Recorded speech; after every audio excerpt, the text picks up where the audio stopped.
5 حاجات ما ينفعش تقولهم لو انت بتتعامل مع حد بيصارع المرض او تعبان نفسيا، واخر واحدة هي اهم واحدة، فكمل الفيديو للاخر.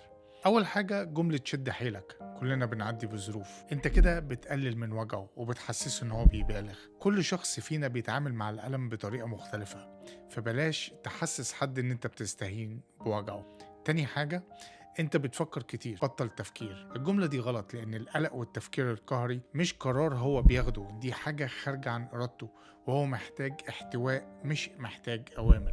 تالت حاجة، انت السبب في اللي حصل لك. الكلام ده بيزود عليه الاحساس بالذنب واللوم، وبتزنقه اكتر في دوامة الاكتئاب. ارجوك لا تلومه ولا تعاتبه، هو اصلا في اللي مكفيه. رابع نقطة، بلاش تقطعه وتبتدي تحكي له عن وجعك وعن مشاكلك.